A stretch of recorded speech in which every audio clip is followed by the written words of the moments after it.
Mesdames et messieurs, bonsoir. Mardi 20 septembre 2022, grande est ma joie de partager avec vous dans cette grande édition d'informations sur Média Business Télévision. Tout de suite, voici les principaux titres. Le président de la République démocratique du Congo, Félix-Antoine Tshisekedi Tshilombo, va prendre la parole ce mardi 20 septembre à 23h des heures de Kinshasa, du haut de la tribune de la 77e Assemblée générale des Nations unies qui se tient à New York. La délégation du syndicat des professeurs de l'université de Kinshasa, UNIKIN en sigle, est partie demander les secours de l'Assemblée nationale pour que tous ceux qui ont été nommés professeurs de manière fantaisiste soient retirés des arrêtés du ministre Moïndo Nzangi.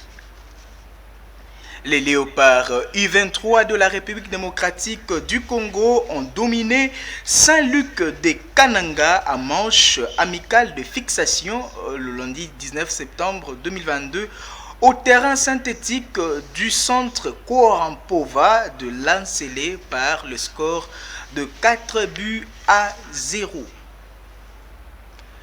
Bienvenue si vous nous rejoignez dans cette grande édition d'informations sur Média Business Télévision. Mesdames et messieurs, ouvrons-la par cette nouvelle. Le président de la République démocratique du Congo, Félix-Antoine Tshisekedi Tshilombo, va prendre la parole ce mardi 20 septembre à 23h, heure de Kinshasa, du haut de la tribune de la 77e Assemblée générale des Nations unies qui se tient à New York. Le chef de l'État congolais sera le premier dirigeant africain et 13e au monde au cours de cette session de l'Assemblée générale des Nations unies. Selon la cellule de communication de la présidence, l'adresse du président est très attendue au regard de derniers développements de la situation sécuritaire à l'est de la République démocratique du Congo, mais aussi par rapport à la place qu'occupe la République démocratique du Congo dans le débat mondial sur les réchauffements climatiques. Mesdames et messieurs, le Premier ministre Jean-Michel Samalou Kondé a reçu ce mardi 20 septembre 2022 dans son cabinet de travail à la primature le ministre-président de la Fédération Wallonie-Bruxelles, Pierre-Yves Gelot, qui séjourne dans la ville-province de Kinshasa. Cette visite de courtoisie rendue au chef du gouvernement était une occasion de passer en revue les différentes questions liées aux relations de coopération socio-culturelle entre la République démocratique du Congo et la Belgique. Suivez. Au lendemain de l'inauguration d'un tout nouveau centre Wallonie-Bruxelles dans la ville-province de Kinshasa, Pierre-Yves Jaolet, ministre-président de la Fédération Wallonie-Bruxelles, qui séjourne dans la capitale congolaise, a été reçu ce mardi 20 septembre par le Premier ministre Jean-Michel Samalou Kondé dans son cabinet de travail à la primature. Cette visite de courtoisie rendue au chef du gouvernement était une occasion de passer en revue les différentes questions liées aux relations de coopération socio-culturelle entre la RDC et la Belgique à travers la Fédération Wallonie-Bruxelles afin de promouvoir l'inclusion sociale et les développements économiques. D'abord, c'est un honneur d'être reçu par le Premier ministre de la République démocratique du Congo avec l'ensemble de la délégation. Je sais qu'il a un agenda très chargé en ce moment et donc ça témoigne aussi de l'importance des liens, des relations qui nous unissent, non seulement avec la Belgique mais aussi avec la Fédération Wallonie-Bruxelles que je représente aujourd'hui. Et c'était l'occasion de faire le point avec lui de toute une série de dossiers concrets, comme je l'ai expliqué qu'on avait évidemment bien au courant, inauguré hier le centre Wallonie-Bruxelles-Kinshasa. Il faut savoir que dans le cadre de la coopération, la Fédération Wallonie-Bruxelles, c'est le seul centre Wallonie-Bruxelles international culturel avec Paris en France. Donc ça témoigne aussi des liens qui nous unissent et de l'importance aussi de la culture, de la création culturelle, de la création artistique, vecteur aussi d'inclusion sociale, vecteur aussi de développement économique. Nous avons aussi hier signé avec le ministère de l'enseignement primaire, secondaire et professionnel, une convention importante qui prolonge en fait ce qu'on a déjà fait depuis plus de 10 ans, c'est la formation à distance des maîtres et des enseignants. Je pense que l'éducation constitue une priorité pour la République démocratique du Congo. Dans le cadre de l'éducation, le président de la Fédération Wallonie-Bruxelles a fait savoir que sa fédération a procédé lundi 19 septembre à la signature d'une importante convention avec le ministère de l'enseignement primaire, secondaire et technique en vue de prolonger la mise en œuvre des différents projets en cours d'exécution depuis 10 ans. Il s'agit notamment de la formation à distance des maîtres et des enseignants de la RDC, cela grâce à l'opportunité qu'offre la digitalisation. Signalant que la Fédération Wallonie-Bruxelles mène de projets dans les secteurs de l'entrepreneuriat féminin. Le Premier ministre Jean-Michel Sama Lukonde s'est réjoui de l'amplification de la coopération, notamment à travers l'inauguration du nouveau centre Wallonie-Bruxelles à Kinshasa, projet qui constitue un choix politique de la Fédération Wallonie-Bruxelles dans le cadre de relations de coopération avec la RDC. Le nouveau centre Wallonie-Bruxelles de Kinshasa dispose de locaux modernes, spacieux avec des salles polyvalentes, des salles de spectacle pour animer la vie culturelle et la vie académique congolaise. Mesdames et messieurs, le secrétaire général de l'Organisation des Nations Unies, Antonio Guterres, a refusé dans une interview accordée à France 24 et Radio France Internationale, RFI en sigle, de citer le Rwanda, pays fournisseur des armes à M23. Il a également affirmé que le M23 possède des armes plus sophistiquées que la MONUSCO n'en possède pas.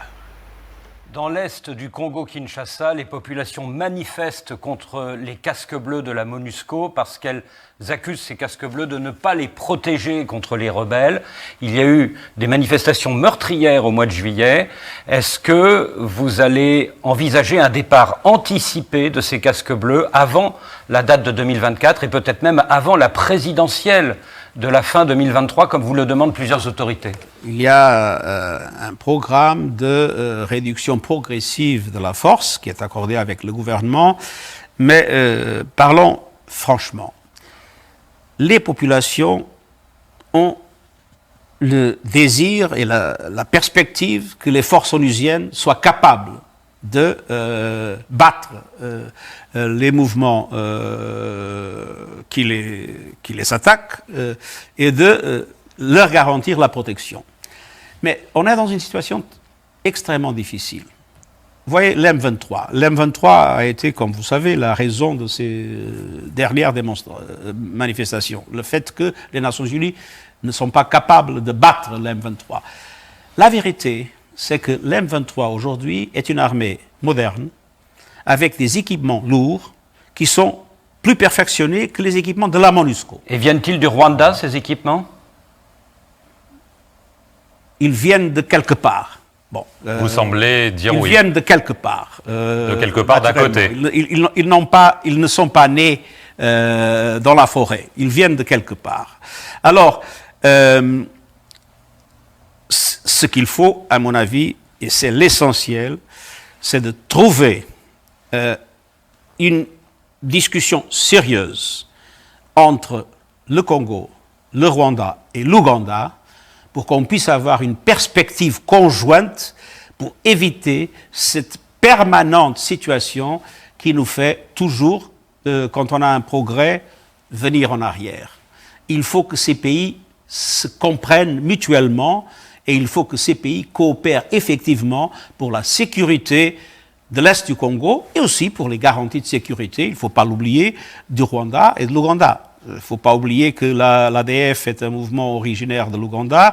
Il ne faut pas oublier qu'il y a encore dans le Congo le FDLR, je ne sais pas comment on dit ça en français, qui est un mouvement sorti des génocidaires des Hutus. Alors, il y a des préoccupations de tous les pays. Il faut qu'ils s'entendent parce que penser qu'une force de maintien de la paix peut résoudre des problèmes quand il y a maintenant des forces militaires extrêmement bien armées, c'est impossible. Et les populations, naturellement, ne le comprennent pas. Et pour nous, c'est une énorme... D'ailleurs, c'est un problème général sur le futur des opérations de maintien de la paix.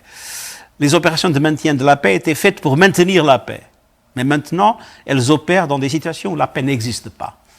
Et je crois que c'est une réflexion essentielle. Nous avons fait un certain nombre de réformes pour améliorer leur capacité, pour améliorer leur sécurité.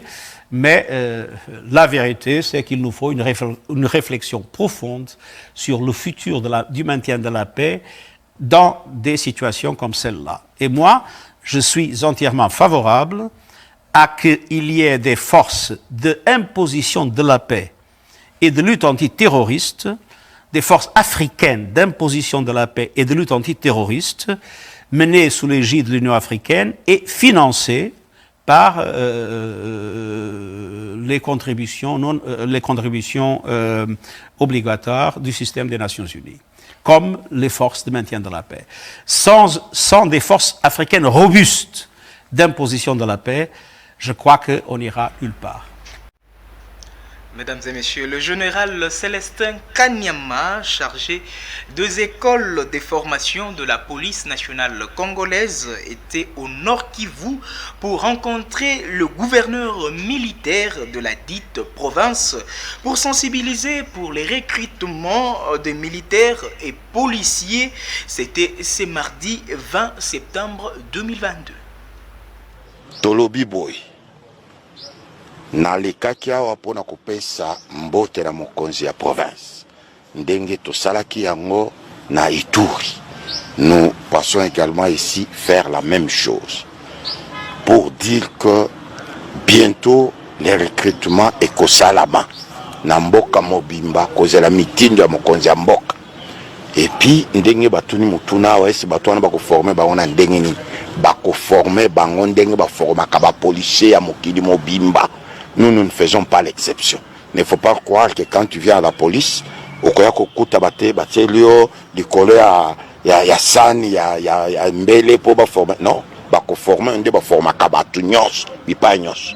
Po ozala moto yo aguerri na mentalité, na comportement, na physique na makambo nyos. Il ne faut pas nous amener bana oyo basi ba beba ya bandako na bino po boya kotia biso ba na police. Police ezali esika ko boaka ba poubelle te. Na kati ya police il y a des gens de grandes valeurs qu'il faut respecter. C'est-à-dire botine de la biso bana oyo bochela ka motema na famille na yo. Olobi mwana oyo pomboka na ngekende liboso ndenge mokonzi mboka ligne asengeli esengeli biso banso toluka bana na biso ya malamu bazana ba condition kitoko batosaka bato batambolaka na kobanga mibeko mboka tokena kotika na police bakoma ba policier ya malamu. Puisque mokonzi mboka lingi police oyo ya lelo ezala ndenge police oyo ya mabe o parfois boza ko regretter te bato. Toujours dans ces mêmes registres, le porte-parole des forces armées de la République démocratique du Congo, le général-major Kasonga Sibangu, éclaire l'opinion sur la situation sécuritaire. C'était lors d'un point de presse tenu ce mardi 20 septembre 2022. Tous les jours, sur les terrains de combat, dans le comportement, dans la conquête des objectifs militaires, mais également dans la discipline dont on fait montre. L'arrestation de Sieur Kiandenga demeure la preuve la plus manifeste de la cohésion armée-population et du soutien désormais irréfutable de l'appui de notre peuple aux activités des forces armées de la République démocratique du Congo. Votre armée, par ses activités, par ses actions de tous les jours, par ses succès militaires, reste totalement dévouée à votre protection, et vous le savez, jusqu'au sacrifice suprême. À la fois, éveil patriotique, cette dénonciation ou cette arrestation traduit aussi l'engagement et la réponse de notre peuple à l'appel de la mobilisation générale décrétée par le chef de l'État et le commandant suprême. Souvenez-vous, il a demandé à tout le monde de se mettre debout, de soutenir l'armée, d'aider l'armée à aller de l'avant, mais également aux jeunes de s'enrôler dans l'armée pour défendre la patrie. Alors l'occasion est saisie par les forces armées pour rassurer tout le monde, vivant non seulement sur l'axe Luna-Komanda, Biakato, Djoukoubéni, mais aussi dans la zone de Rwenzori, que des dispositions sécuritaires appropriées sont prises afin que la paix et la sécurité demeurent une réalité quotidienne. Pour rappel, le groupe Mai Mai Kiandeng, qui avait organisé et soutenu les attaques contre la MONUSCO, c'est le même groupe supplétif d'ADEF qui a orchestré l'attaque de la prison de Butembo il y a quelque temps. Kiandenga, sinistre personnage, est auteur de plusieurs crimes contre l'humanité, crimes de guerre et utilisation forcée des enfants. Et ce groupe ne s'est jamais empêché d'appuyer et d'opérer ensemble avec des ADF dont il est l'acteur majeur dans la mutilation de nos populations, dans des tueries sauvages, des assassinats et des massacres sans vergogne. Pour terminer, les forces armées de la République démocratique du Congo tiennent à féliciter et appuient la population du Sud Kivu, qui a bien accepté d'accueillir la force burundaise déployée en territoire de Fizi. La délégation du syndicat de professeurs de l'université de Kinshasa, UNIKIN en sigle, est partie demander le secours de l'Assemblée nationale pour que tous ceux qui ont été nommés professeurs de manière fantaisiste soient retirés des arrêtés du ministre Moïndo Nzangi. Suivez. L'association des professeurs de l'université de Kinshasa est en grève depuis le 20 juillet 2022. Deuxième question, c'est la question de ce que vous avez appris à travers les médias, notamment les nominations qui seraient des nominations fantaisistes. Et nous avons estimé que l'Assemblée nationale, avec son pouvoir de contrôle, pouvait exercer le contrôle pour permettre à notre secteur de fonctionner normalement. C'est-à-dire, nous sommes venus demander le secours de l'Assemblée nationale pour que tous ceux qui ont été nommés de manière fantaisiste, n'est-ce pas, soient retirés des arrêtés. Une autre question, c'est la question du budget, parce que nous sommes, pendant la période cruciale, le débat autour du budget de la République, et nous estimons que pour éviter ce que faisaient nos prédécesseurs, n'est-ce pas, passer après le débat de l'Assemblée nationale, donc demander des augmentations, des améliorations des conditions de vie, alors que le budget aura déjà été voté, nous avons estimé qu'il fallait saisir l'autorité budgétaire au bon moment afin de lui permettre à la fois de tenir compte des orientations qui ont été faites par le président de la République lors du Conseil des ministres, mais également de lui permettre en tant qu'autorité budgétaire de tenir compte du social de la population, parce que l'Assemblée nationale est une émanation du peuple. Et donc nous estimons que dans les débats actuels, il est nécessaire que l'Assemblée nationale tienne compte des professeurs d'université dans la répartition, n'est-ce pas, de nos ressources. S'agissant de l'accord de Bibois, l'accord de Bibois, vous savez qu'il a été convenu entre les professeurs et le gouvernement. D'abord, à titre de réparation pour les manques à gagner, les véhicules. À part les véhicules, il y a un nombre de professeurs qui prestent depuis plus d'une année et qui sont nommés encore qui sont payés comme assistants de premier mandat ou assistants de deuxième mandat. Le vice-premier ministre, ministre de la fonction publique, Jean-Pierre Liaou, au cours d'une mise au point à la presse hier, lundi 19 septembre 2022, a fait savoir que ses services travaillent d'arrache-pied pour finaliser le processus de la mise à la retraite d'au moins 10 000 agents et fonctionnaires de l'État. Elie Monzo nous dit plus.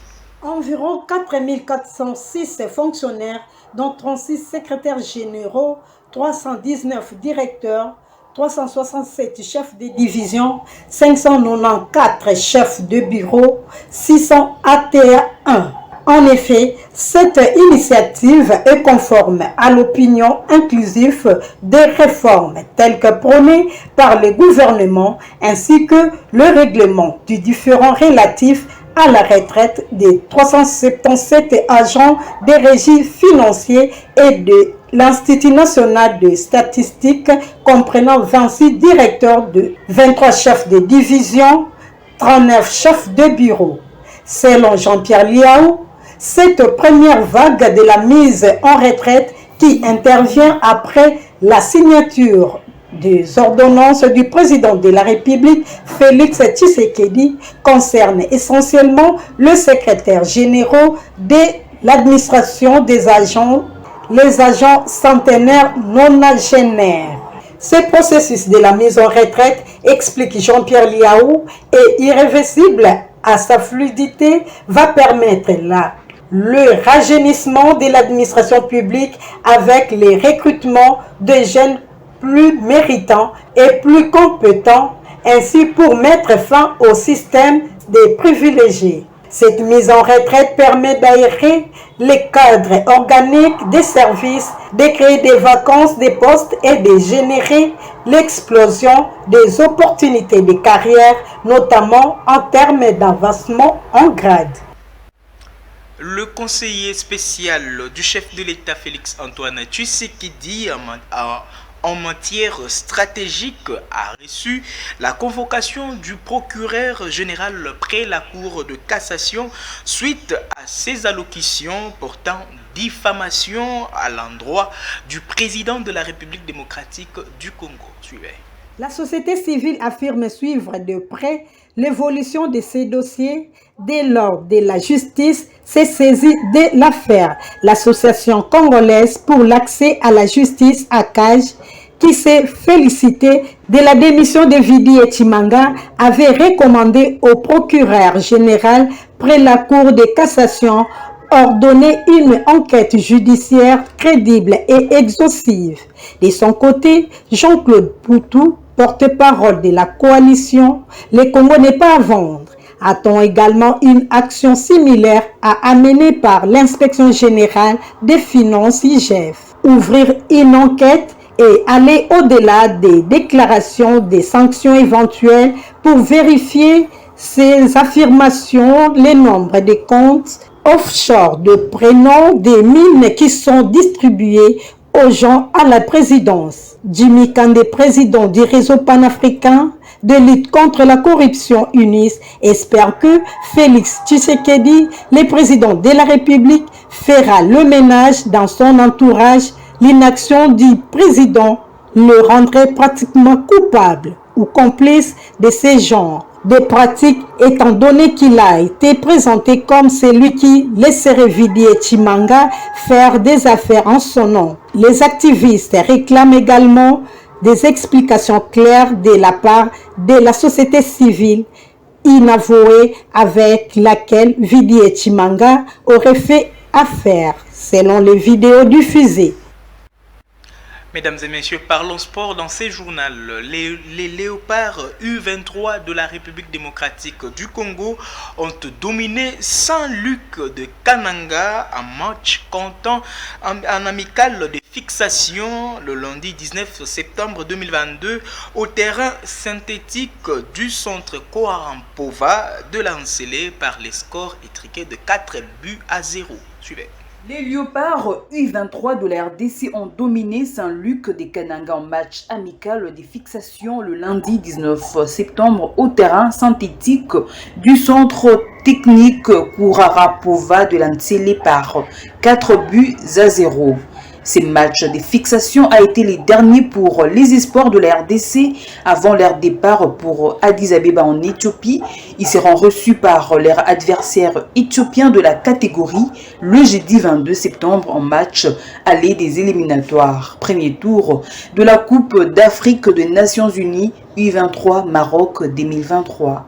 Les Léopards Espoirs ou U23 de la RDC quittent Kinshasa ce mardi 20 septembre 2022 pour l'Éthiopie, où ils ont été précédés par le secrétaire général de la FECOFA belge Siatou Talla. Il est important de souligner que le staff technique des espoirs congolais n'aura pas à sa disposition tous les joueurs retenus. Certains n'ont pas pu obtenir le passeport suite aux problèmes techniques qui handicapent la délivrance de ces documents au niveau du ministère des Affaires étrangères. Mesdames et messieurs, place au rappel de principaux titres. Le président de la République démocratique du Congo, Félix-Antoine Tshisekedi Tshilombo, va prendre la parole ce mardi 20 septembre à 23h, heure de Kinshasa, du haut de la tribune de la 77e Assemblée générale des Nations Unies qui se tient à New York. La délégation du syndicat de professeurs de l'université de Kinshasa est partie demander le secours de l'Assemblée nationale pour que tous ceux qui ont été nommés professeurs de manière fantaisiste soient retirés des arrêtés du ministre Moïndo Nzangi. Les léopards U23 de la République démocratique du Congo ont dominé Saint-Luc de Kananga en match amical de fixation le lundi 19 septembre 2022 au terrain synthétique du centre Kouarampova de Lanzele par le score de 4-0. Ce journal terminé. Merci à l'équipe rédactionnelle et l'équipe technique de Média Business Télévision. Merci à vous, fidèles téléspectateurs, de l'avoir suivi. Restez branchés sur nos programmes et l'information reste en continu sur YouTube Média Business Télévision. Quant à moi, je vous dis bonsoir.